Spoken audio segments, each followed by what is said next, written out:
Lo primero que quiero decir es que cuando hablemos de mindfulness no estamos hablando de una técnica, estamos hablando de una forma de vivir. Mindfulness quiere decir, la traducción sería la mente plena, en realidad lo que quiere decir es la mente aquietada. Nosotros estamos todos muy familiarizados con todo lo que es el diálogo interno, cuando uno piensa, cuando uno se enfada, lo que siente, lo que deja de sentir, lo que le gustaría, lo que no le gustaría, etcétera. Estamos muy familiarizados con eso. Y la meditación lo que pretende, o lo que busca, lo que invita es a familiarizarnos con algo radicalmente distinto. Cuando el ser humano consigue conectar con esa dimensión más profunda, mucho más tranquila, empieza a ver cosas, a darse cuenta de montones de soluciones que de otra manera no se estaba dando cuenta. Primero, yo creo que todo ser humano, sin excepción, aunque haya tenido una familia estupenda, aunque la hayan querido, aunque tal cual, alberga en su interior heridas emocionales. Un comentario en un momento inadecuado, en un momento de tensión, por la persona que a lo mejor le tenía el mayor cariño, pero ese día había tenido un día de, como les voy a decir, un día de perros, y en un momento determinado dijo, déjame en paz. La mente humana es tremendamente sensible a esto. Y se quedan cosas dentro. Y esas cosas dentro, como las olvidamos, porque ocurre muchas veces a edades tempranas, sí van operando desde el inconsciente. O sea, ¿qué ocurre? Que tú para llegar al inconsciente, pues necesitas un camino nada fácil, porque claro, con tu consciente no parece que tenga mucho sentido que llegues al inconsciente. ¿Cómo vas a llegar a aquello que no sabes ni siquiera que está ahí, no? Bueno, el mindfulness consiste en una práctica que lo que hace es que esa mente revoltosa, que esa mente que muchas veces es imposible de parar, parece imposible parar esos pensamientos que intentas cerrar los ojos y te ocurre, bueno, ¿qué tenía que haber hecho? Pues no he hecho lo que tenía que haber hecho, ¿qué tendré que hacer mañana? Consigues pararla. O sea, la clave del mindfulness, y por eso tiene tantas ramificaciones en la vida, es que la relación que tú estableces con algo que a ti te incomoda, por ejemplo, un pensamiento que va asociado a una emoción, es radicalmente distinta a la que tú normalmente establecerías. La diferencia es cuando tú te entrenas en mindfulness, ves el pensamiento, pero lo ves como un observador, no te quedas envuelto en él, es decir, no se apropia de tu cuerpo, no se apropia de tus afectos, de tus emociones, tú lo ves.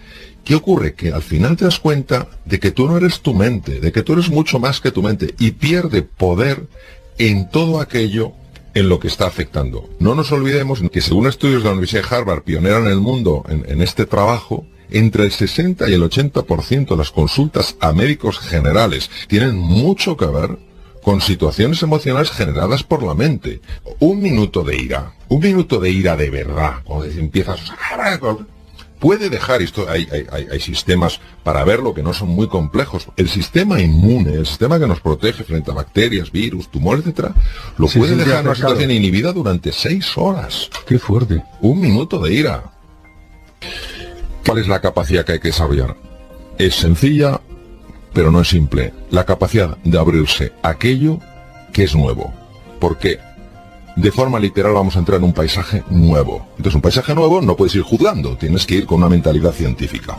Cuando nosotros estudiamos algunos mecanismos por los que opera la mente, lo que es la mente limitante, entenderemos que generamos limitaciones que verdaderamente tienen un impacto a nivel físico, nos hacen enfermar, etcétera, etcétera, pero es que las vivimos como si fueran reales, igual que hace 500 años hasta que una persona decidió que había un mundo por descubrir. Lo único que estamos pidiendo es que se abran a la posibilidad de que dentro de ellos, dentro de las personas que nos están escuchando, dentro de todos nosotros, hay muchos más recursos de los que nos imaginamos. Y hay barreras que nos están limitando en la vida, que no nos están dejando ser más felices, que no nos están dejando estar más sanos, tener más energía, llevarnos mejor con los demás, pero que no sabemos que las tenemos. ¿Qué nos dice la medicina? Pues la medicina, sobre todo la Universidad de Harvard, que es la pionera en el mundo en este campo, dice que entre el 60 y el 80% de las enfermedades tienen una relación directa con no saber gestionar lo que se llaman emociones tóxicas. O sea, el cuerpo tiene su inteligencia, lo hemos visto aquí, el tubo digestivo tiene su cerebro, tiene 500 millones de neuronas, el corazón tiene 40.000 neuronas. Es decir, no se puede separar, se puede distinguir, pero no se puede separar. Y aquí trataremos el cuerpo no como un objeto, sino como un ente inteligente, con una sabiduría que llega a desafiar la sabiduría intelectual. Esa es la famosísima intuición, ¿no? ¿Qué nos dice la psicología? La psicología, que es una ciencia también a la que la humanidad debe tanto, lo que nos dice es que cuando tú tienes ciertos pensamientos, se te cruzan ciertas ideas en la cabeza, empiezas automáticamente a tener sentimientos. Una reflexión: si nuestra forma de pensar y de sentir tiene tanto impacto en la salud, tanto impacto en el cuerpo y tanto impacto en las acciones, tenemos que descubrir una nueva forma de relacionarnos con nuestros pensamientos. Entonces, práctica. La práctica es la siguiente. Durante 3 veces al día, no importa si son 2 minutos, 3 minutos, 4 minutos, quiero pedir a las personas que nos están escuchando que hagan lo siguiente. Que sencillamente observen lo que acabo de decir. Observen cómo ciertos pensamientos tienen la capacidad de generar ciertos sentimientos y ciertas situaciones en el cuerpo. Solo lo observen. En lo agradable y en lo desagradable. Es decir, quiero que reconocer quiere decir volver a conocer, cómo el pensamiento, el sentimiento y el cuerpo están ligados, porque va a ser clave en lo que haremos. Entonces, esta capacidad de observar con cierta distancia, aunque cueste, no importa si sean 2 o 3 minutos, es esencial. Recordamos primero que valoramos el silencio, porque el poder más inmenso está detrás del silencio más profundo. Es decir, nuestra mente racional no entiende el silencio, pero en el mindfulness el silencio es clave. El segundo tema es la importancia de permanecer en el presente. Imagínate que nos fuéramos de viaje y lleváramos en la mano derecha una maleta pesadísima y en la mano izquierda otra maleta pesadísima. ¿Quién puede avanzar en el presente con rapidez, con agilidad, con fluidez, con 2 maletas tan grandes? Una de las maletas es la maleta de las preocupaciones por el futuro y la otra la de las lamentaciones por el pasado. El mindfulness, al estar en el presente, dejas caer esas 2 maletas, con lo cual, lógicamente, el organismo lo nota de una manera extraordinaria. Tercero, ¿por qué es tan importante atender al cuerpo? ¿Por qué la respiración? ¿Por qué todo esto de prestar atención a tus sentimientos? Porque muchas veces se nos ha metido el miedo en el cuerpo. Entonces, realmente el miedo se mete en el cuerpo, el miedo se mete en las células, y el mindfulness lo que hace es, al prestar atención al cuerpo, le permite que se exprese. Einstein decía que ningún problema importante puede ser resuelto en el mismo nivel de pensamiento en el que surgió.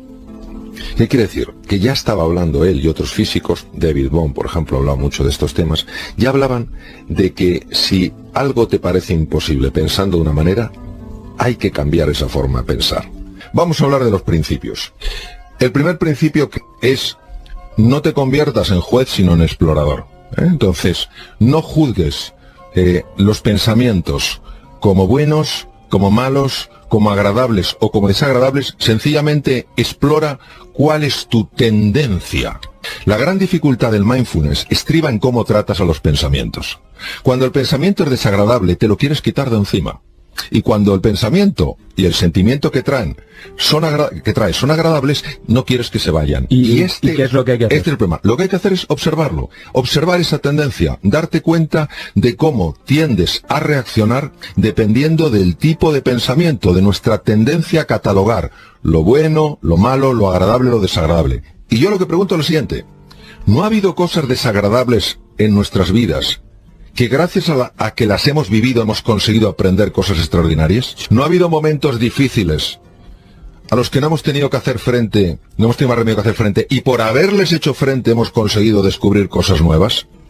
El gran problema de la mente es que cataloga muy rápido. Agradable lo quiero, desagradable no lo quiero. Algo que me parece bonito, para mí. Algo que me parece feo, no lo quiero. El mindfulness lo que hace es observar. Sencillamente observar cuál es la tendencia natural que sucede en mí cuando aparecen estos pensamientos. Desde el punto de vista científico, ¿qué ocurre? Que cuando tú empiezas a observar las cosas en lugar de juzgarlas, una parte del cerebro que se llama el sistema reticular empieza a permitirte ver cosas que normalmente no veías. Tú imagínate lo que sería que vas por la calle, lo que sería ir por la calle y que una persona te haga un comentario incómodo, y no es que pases del comentario, pero que no tengas que despreciar a esa persona, que no tengas que contraatacar, que no tengas que posicionarte, y que observes que eso es una cosa que se desvanece dentro de ti, que sigues manteniendo el respeto a esa persona, que le puedes hablar con firmeza y a la vez con educación. Entonces nosotros en el mindfulness lo que queremos es un equilibrio que nos ayude a dar la mejor respuesta la mejor respuesta para cualquier situación en la que nos encontremos. Pero al ser algo tan contraintuitivo, tan contrario a nuestra forma habitual de pensar, es por lo que tenemos que ir poquito a poco, ir observando, ir descubriendo, pues eso, cómo el pensamiento va enlazado a un sentimiento, a una reacción corporal, cómo ante determinados pensamientos y sentimientos tendemos a rechazarlos, cómo otros tendemos a pegarnos a ellos. Y esta observación es lo único que buscamos. Cuando se practica a lo largo de 2 meses una serie de minutos en mindfulness, se puede documentar con técnicas de neuroimagen cambios estructurales profundísimos en el cerebro. Cambios que implican una mayor capacidad de aprendizaje, un mejor uso de la inteligencia, un mayor equilibrio emocional, una mejor memoria y, por ejemplo, una potenciación del sistema inmune. Nuestra mente está agitada y como está agitada, no vemos nuestro potencial, ni tampoco vemos aquello que nos está lastrando. Cuando conseguimos que esa mente se serene, empezamos a ver cosas en nosotros y a experimentar sensaciones y a experimentar realmente descubrimientos, revelaciones en el sentido de cosas que estaban veladas y se ven, que tienen un poder transformador en la vida. Y también empiezas a ver aquellas cosas que no habías visto de ti y que realmente te están haciendo la vida difícil. Y como está agitada, no podemos reconectar con nuestro potencial oculto, ni sabemos por qué tantas cosas que son pequeñas nos alteran de una manera tan grande. Y que la forma de combatir ese sufrimiento es estabilizar la atención, alejándola de esa narrativa, de esa rumiación constante, de ese ruido que nos impide reconectar con lo que somos. Detrás de muchísimas enfermedades, por no decir de todas, hay un factor que puede pesar más o menos y que es la ansiedad. La ansiedad es generada por el ruido mental y que el simple hecho de parar eso hace que el organismo, que tiene una capacidad natural de recuperación, pueda recuperarse. No hay nada mágico aquí. Bueno, sí hay mágico, que la vida es mágica. Eso es lo que hay de mágico. Pero a veces estos diálogos que tenemos bloquean la magia, no porque la anulen, sino porque no la dejan florecer. En los momentos donde ya esta existencia nuestra se acaba y una persona mira hacia atrás, uno se da cuenta de la cantidad de cosas que podía haber hecho y no hizo. ¿Qué quiero decir? Quiero decir que esta vida, yo creo que el tiempo que la vivamos es una vida para vivirla con intensidad, con dificultades, con desafíos, que nos enfoquemos en lo que realmente es relevante. Que cuando llegue el final de nuestra vida, digamos como Neruda, confieso que he vivido. Que podamos decir, confieso que he vivido la vida y no que la he visto pasar. Y esa toma de conciencia, esa reflexión es lo que creo que nos puede ayudar sencillamente a que la música emerja, porque el ser humano está llamado a eso, a hacer sonar su música. O sea, todos tenemos una música, y es una música preciosa, todas diferentes, todas complementarias. Eso es lo que quiero decir, que no nos conformemos con vivir una vida de ruido, sino que vayamos encontrando esa música a base de enfocarnos en las prioridades, para que al final de nuestra vida podamos decir, como decía Neruda, confieso que he vivido. Yo creo que los seres humanos tropezamos 100 veces sobre la misma piedra por falta de humildad. La humildad es para mí la virtud más grande que existe, porque es para una persona probablemente la más difícil de vivir plenamente, que no es la modestia, no es ser una persona así apocada, es la humildad de corazón. Cuando una persona es realmente humilde, son personas que tienen mentalidad de principiante, es decir, puede ser un premio Nobel y te está escuchando como si fuera un alumno tuyo. Pero yo qué le puedo enseñar a este hombre, pero está plenamente ahí. Cuando comete un error, lo que más le interesa no es buscar culpables, ni en él, en ella, ni en los demás, sino averiguar qué es lo que ha pasado. Es una mentalidad mucho más científica, interesada, curiosa, que una mentalidad enjuiciadora. Porque creo que cuando una persona es humilde y tropieza con una piedra, está dispuesta a reconocer que ha tropezado con una piedra y no a intentar ocultarse ante sí misma o ante los demás qué ha sucedido. Porque creo que cuando una persona es humilde y tropieza con...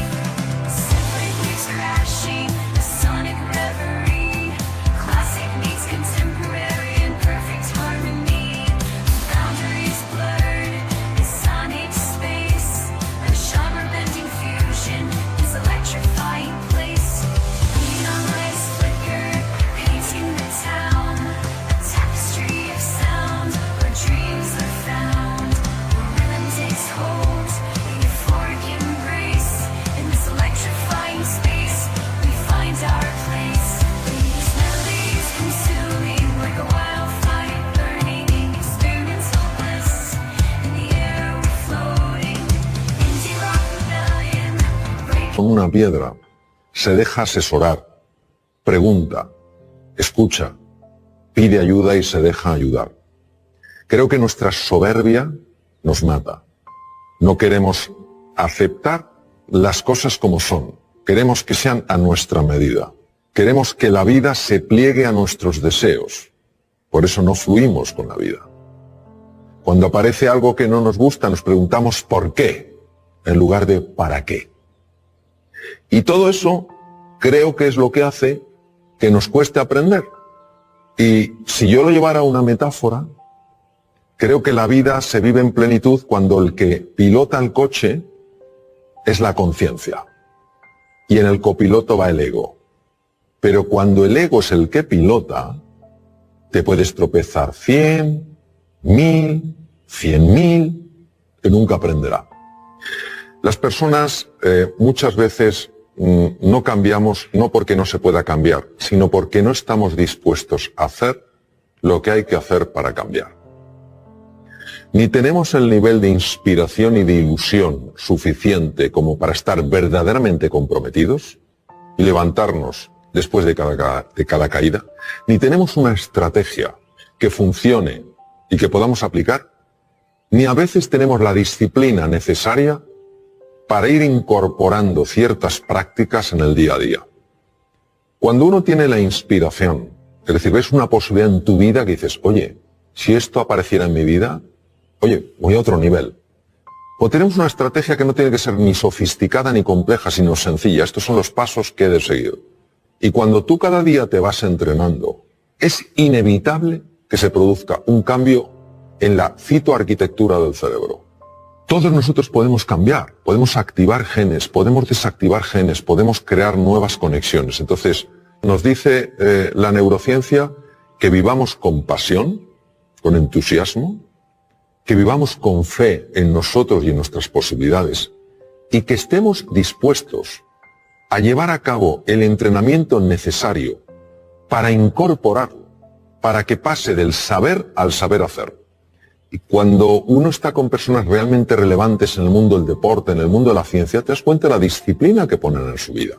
Todos los días se entrena.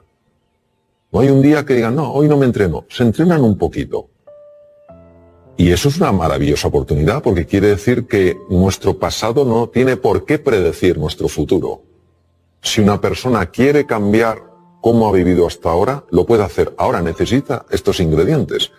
Un verdadero entusiasmo, una motivación que le genere el compromiso, una estrategia que sea razonable, no tiene que ser compleja, y una práctica constante para que al final no haya nada que creerse, porque tú mismo lo puedes verificar.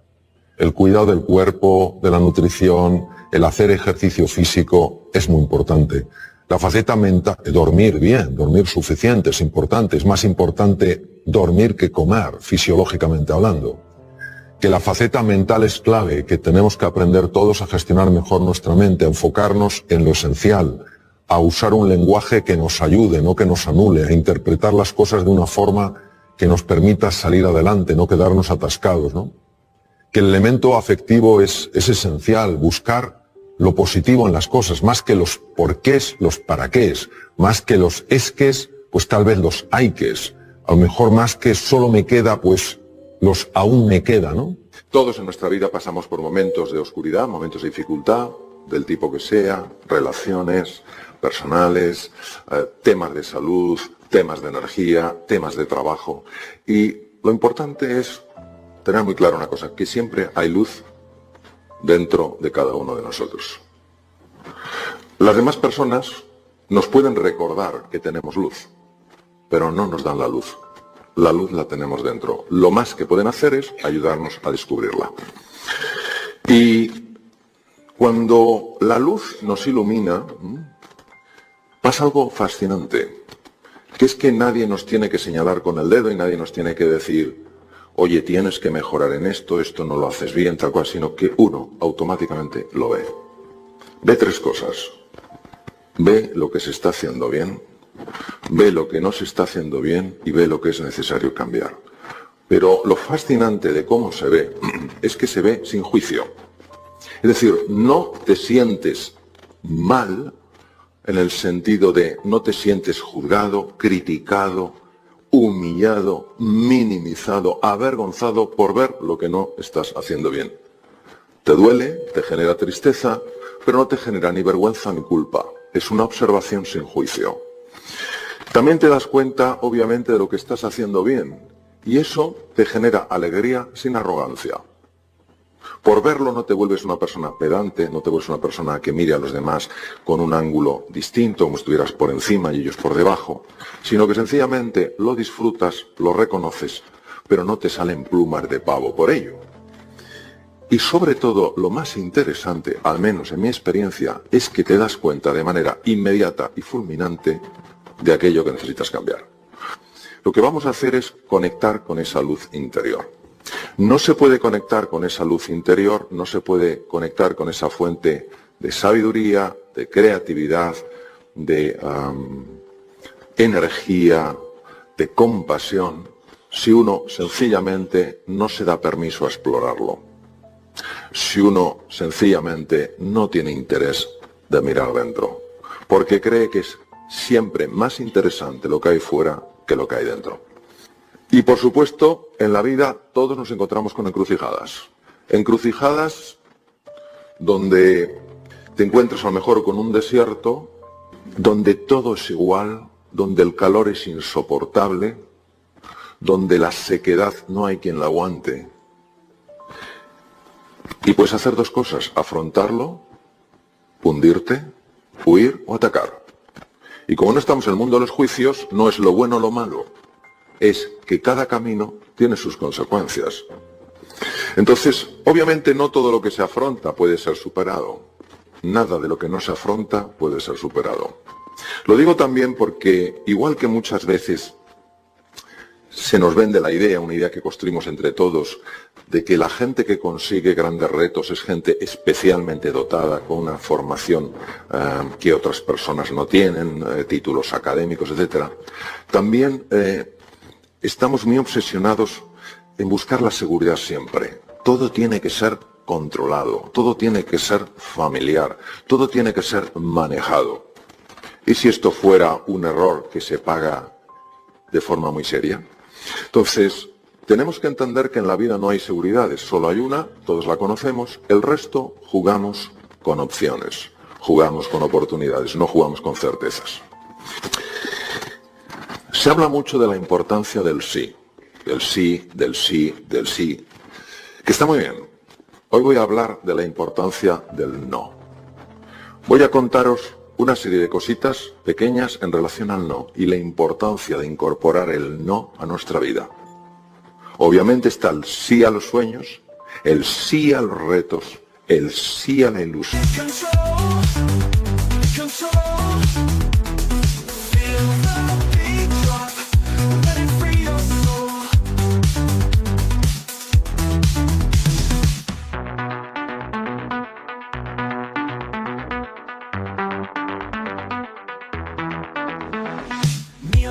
They come alive, cities pulsing, peace with pride, heartbeat racing, come and thrive. In the music we all confide, sway to the left and jump around. Bright colors all blend in, lost in every single sound. Feel the smile that's deep within. Move, move, move, don't stop. Let the music take control. Control. Feel the beat drop.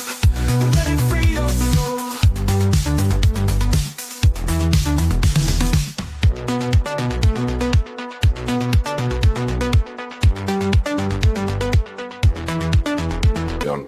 El sí a la confianza. Creo que también hay algunos nos. El primero, el que acabo de comentar, no busques certezas. Primero, porque no las vas a encontrar. Y segundo, porque te va a debilitar esa búsqueda. Si no buscas certezas, ¿qué buscas? Oportunidades. Segundo no que os propongo. No juzgues cada día por las cosechas o por la cosecha que recoges, sino por las semillas que plantas. Conviértete en un sembrador de ilusión, en un sembrador de confianza, en un sembrador de alegría, en un sembrador de inspiración. Porque si tú siembras, estás moviendo una energía radicalmente diferente a la que se mueve si solo te importa cosechar. Y es que si uno se siente separado de la vida, necesariamente piensa solo en lo que recoge. Pero si uno entiende que todo en la vida está conectado, también cuenta lo que siembras. Y lo tercero, no hierra el águila, que en sus intentos de vuelo falló.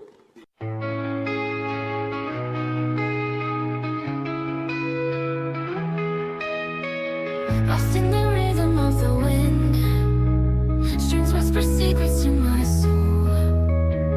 In a world of alternative rock where indie rock takes control, our rock paints a picture so vivid, where your female vocals sing so sweet, melodic tones that captivate. In this experimental retreat, deep within the music's embrace, I find solace in this space, where the lyrics intertwine with the beats of time. Layers of sound surround me, like a symphony of the mind. An art rock masterpiece unfolding in a melody so kind. Each note a brushstroke of emotion, painting hues of every shade. The female vocals breathe life into a song that won't fade. Deep within the music's embrace, I find solace in this space, where the lyrics intertwine with the beats of time. As the music evolves and shifts, I surrender to its gift. An experimental journey, where the deep meets the sea. Deep within the music's embrace, I find solace in this space, where the lyrics intertwine with the beats of time. The final chord fades away in this chill melodic play. A song that lingers in the air, leaving traces everywhere.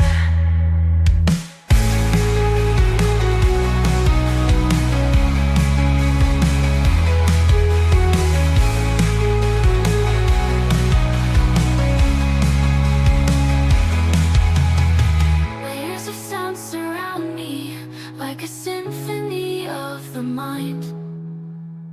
An art rock masterpiece unfolding in a melody so kind.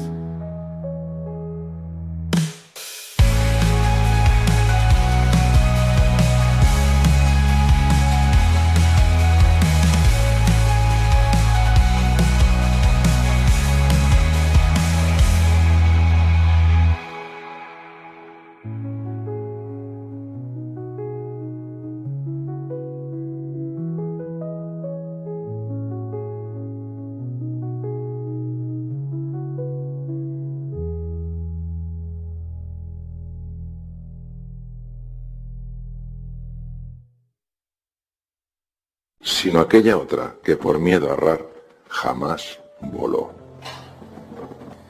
Es importantísimo que el nivel de compromiso sea absoluto.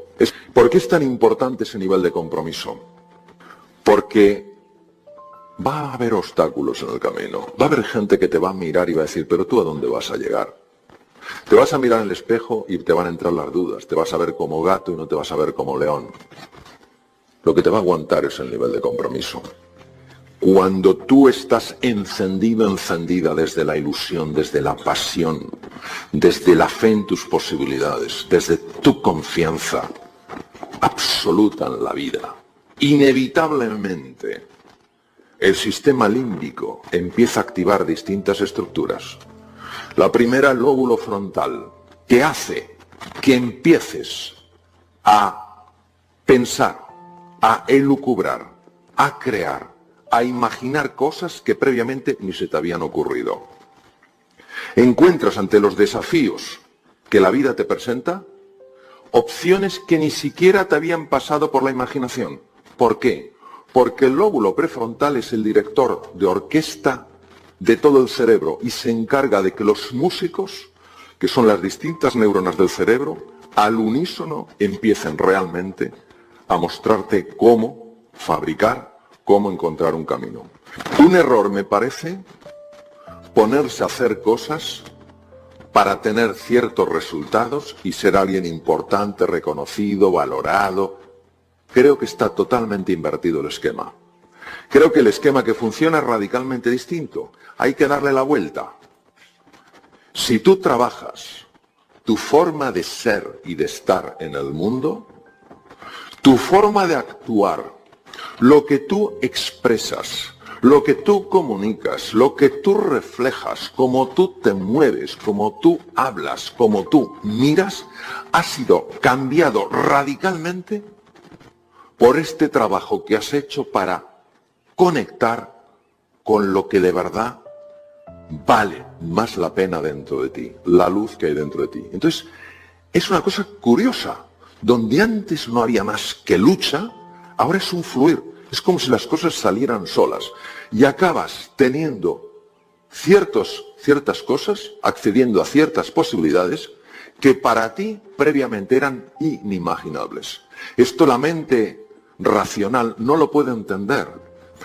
No nos damos cuenta de la grandeza que hay dentro de cada ser humano y de la urgente necesidad de reconciliarse con esa grandeza.